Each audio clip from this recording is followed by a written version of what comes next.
நடிகர் சங்க பொதுக்குழு கூட்டம் நடைபெறும் வளாகத்திற்கு வெளியே நடிகர் சங்க துணைத் தலைவர் கருணாஸின் கார் உடைக்கப்பட்டது.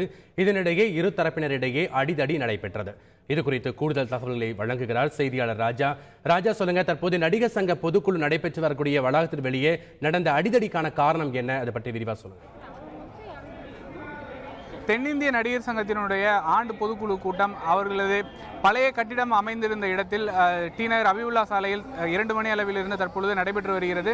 இந்த கூட்டத்திற்கு முன்னதாக ஏற்கனவே இந்த சங்கத்திலிருந்து நீக்கப்பட்டவர்கள் உள்ளே அனுமதிக்க வேண்டும் என கோரிக்கை வைத்து வாயில் முன்பாக போராட்டத்தில் ஈடுபட்டனர். அவர்களுக்கு அனுமதி மறுக்கப்பட்டதை அடுத்து அந்த சாலையில் நிறுத்தப்பட்டிருந்த நடிகர் சங்கத்தினுடைய துணைத் தலைவர் கருணாஸுடைய கார் கண்ணாடி உடைக்கப்பட்டது.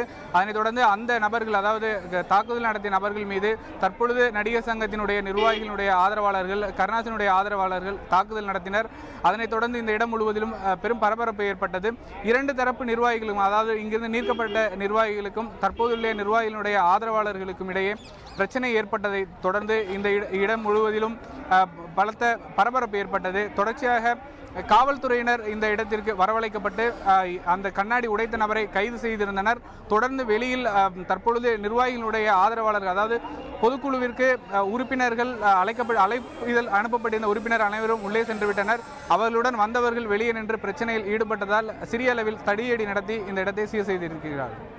ராஜா, தற்போது அசம்பாவிதம் நடைபெறாமல் தடுக்க போலீசார் மேற்கொண்டுள்ள பாதுகாப்பு நடவடிக்கை குறித்து சொல்லுங்க. இந்த மோதல் சம்பவத்தில் எத்தனை பேர் கைது செய்யப்பட்டிருக்காங்க?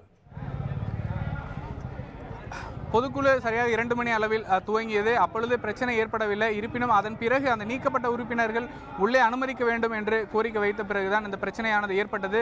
அதன் உடனடியாக சுமார் 200க்கும் மேற்பட்ட காவல்துறையினர் இந்த இடத்திற்கு வரவழைக்கப்பட்டிருந்தார்கள். தேவையற்று இந்த சாலையில் இருந்த அனைவரும் தடியடி நடத்தி கலைக்கப்பட்டு தற்பொழுது இந்த இடம் சீராக இருக்கிறது. இருப்பினும் தொடர்ந்து பொதுக்குழு கூட்டம் 5:30 மணி வரை நடைபெறும் என்பதால் தொடர்ச்சியாக இந்த இடத்தில் 200 பேருக்கும் மேற்பட்ட காவல்துறையினர் நிறுத்தப்பட்டிருக்கிறார்கள்.